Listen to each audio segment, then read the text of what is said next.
નમસ્કાર મિત્રો, હું વિષ્ણુ બિલ ફરી એકવાર આવી ગયો છું તમારા સમક્ષ કાયદાકીય જાણકારી લઈને, કાયદાકીય માહિતી લઈને। આજનો જે ટોપિક છે એ ભ્રષ્ટ સરપંચ ઉપર છે। તમારા ગામનો જે સરપંચ છે એ નિયમ મુજબ, કાયદા મુજબ ગામ સભા નથી યોજતો તો તેના ઉપર તમે કેવી રીતે કાયદેસર નિયમ મુજબ તમે એના વિરુદ્ધ ગુનો દાખલ કરાવી શકો છો, કાર્યવાહી કરી શકો છો। તમારા ગામનો સરપંચ એક મહિલા છે, પણ હોદ્દો એનો પતિ કે એનો સસુર એ સંભાળીને બેઠો છે કે જે ગામના જે વિકાસના કાર્ય છે, જે નિર્ણયો છે, જે ઠરાવો છે, એ પોતાના ફાયદા માટે એનો પતિ કે સસુર વહીવટ કરતો હોય છે હોદ્દો ધારણ કરીને। ખરેખર તો મહિલા સરપંચ હોય છે, પરંતુ એનો હોદ્દો એનો સસુર કે પતિ ધારણ કરીને બેઠેલો હોય છે। તો આના વિરુદ્ધ તમે કેવી રીતે કાયદેસર કાર્યવાહી કરી શકશો એના ઉપર પણ આજનો આ વિડીયો છે। બીજું કે ઘણીવાર સરપંચ ભ્રષ્ટાચાર કરે છે અને ખોટા કામો, ખોટા બિલો પાસ કરીને ઉપર મોકલી દેતો હોય છે, ગુનાહિત વિશ્વાસઘાત કરતો હોય છે। તો આના વિરુદ્ધ પર તમે કેવી રીતે કાયદેસર કાર્યવાહી કરી શકશો એના ઉપર પણ આજે આપણે થોડીક ચર્ચા અને વાત કરવાના છીએ। મતલબ કે આજનો જે વિડીયો છે સરપંચ ઉપર છે। ગુજરાત પંચાયત અધિનિયમ 1993ની કલમ 272 મુજબ પંચાયત તથા પંચાયત સમિતિના તમામ સભ્યો તથા પંચાયતના નોકરો, અધિકારીઓ ભારતીય ન્યાય સંહિતાની કલમ 2 પેટા કલમ 28 મુજબ એ રાજ્ય સેવક ગણાય છે। હવે કોઈ રાજ્ય સેવક જે એને કાયદા હેઠળ જે આદેશ મળ્યા હોય એ આદેશની અવગણના કરે તો તેના વિરુદ્ધ કાયદેસર ગુનો દાખલ થાય છે। તો સરપંચ એ રાજ્ય સેવક જ ગણાય છે। સરપંચના જે સભ્યો છે, પંચાયતના જે પણ સભ્યો છે એ રાજ્ય સેવક જ ગણાય છે। તો જ્યારે પણ કોઈ રાજ્ય સેવક કાયદા હેઠળ એને આદેશ મળ્યા છે, ધારો કે સરપંચને કે પંચાયત ગુજરાત પંચાયત અધિનિયમ મુજબ વર્ષમાં 2 વાર સભા યોજવાની હોય છે, સરકારના પરિપત્ર પ્રમાણે 4 વાર ગામ સભા યોજવાની હોય છે, જાહેર જગ્યા પર બેઠક કરી અને ગામ સભા ભરવાની હોય છે, પરંતુ તમારા ગામનો સરપંચ એ સભા યોજતો નથી તો એને ગુનો કર્યો કહેવાય।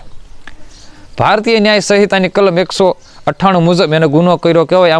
આમાં 1 વર્ષ સુધીની સજાની જોગવાઈ છે। બીજું કે મિત્રો, ઘણીવાર શું થતું હોય કે મહિલા સરપંચ હોય છે તો પણ વહીવટ છે એનો પતિ કરતો હોય છે, કાંઈ એનો સસુર કરતો હોય છે। તો ગામ સભા યોજાય છે, પણ એમાં જે નકલી સરપંચ હોય, 2 રૂપિયા સરપંચ હોય, એ સરપંચ આવી અને ગામ સભામાં બેસી અને નિર્ણયો અને ઠરાવ પસાર કરતો હોય છે પોતાના ફાયદા માટે। અસલી સરપંચ તો ઘેરે બેઠો હોય છે મહિલા। તો જ્યારે પણ કોઈ રાજ્ય સેવકનો હોદ્દો ધારણ કરવા બદલ, એટલે કે નકલી સરપંચ કોઈ સભામાં બની અને આવે, મતલબ કે કોઈ મહિલા સરપંચ હોય પણ એનો પતિ સરપંચ બની અને સભામાં બેસે અને ઠરાવો અને નિર્ણયો લે છે, તો તેના વિરુદ્ધ પણ તમે ભારતીય ન્યાય સંહિતાની કલમ 204 મુજબ તેના વિરુદ્ધ ગુનો દાખલ કરી શકો છો। અને આ પોલીસ અધિકારીનો ગુનો છે, આમાં સીધી FIR જ થાય અને આમાં 3 વર્ષની સજાની જોગવાઈ છે। બીજું મિત્રો કે તમારા ગામના સરપંચે વિકાસના ઘણા બધા કામો એવા છે, પણ એ કામોમાં ભ્રષ્ટાચાર કર્યો છે।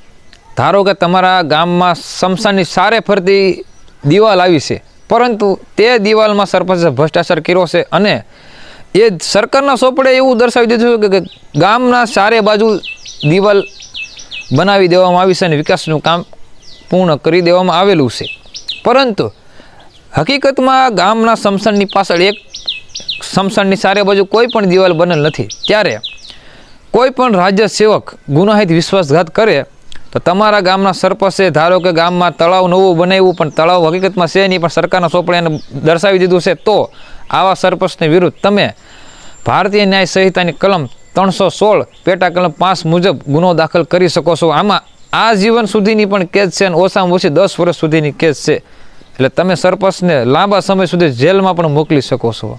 બીજું કે પહેલાં મેં કીધું તમને કે ગામ સભા યોજાય છે, એમાં મહિલા સરપંચ હોય છે પણ એનો પતિ સભામાં ઉપસ્થિત હોય છે અને બધા નિર્ણયો લેતો હોય છે, પરંતુ એ મહિલા સરપંચને પણ ખબર છે કે મારો પતિ, મારો સસુર ગામ સભામાં જાય છે, નિર્ણયો લે છે અને ઠરાવ કરે છે। હકીકતમાં તો હું સરપંચ છું, મહિલા સરપંચ છે, એ મહિલા સરપંચ પણ જાણે છે। ત્યારે આમાં ગુનાહિત કાવતરા કરવા બદલ હેઠળ ભારતીય ન્યાય સંહિતાની કલમ 61 મુજબ ગુનો દાખલ થાય છે। આમાં 6 મહિનાની સજાની જોગવાઈ છે।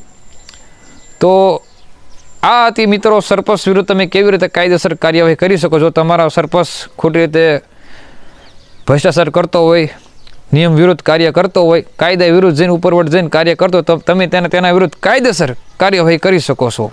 બીજું કે જે સરપંચે જે વિકાસના જે કાર્ય કર્યા હોય છે એનો રેકોર્ડ તમે સરપંચ પાસે માગી શકો છો જોવા માટે. જો સરપંચ ના પાડે તો તેના વિરુદ્ધ પણ તમે કાયદેસર કાર્યવાહી કરી શકો છો.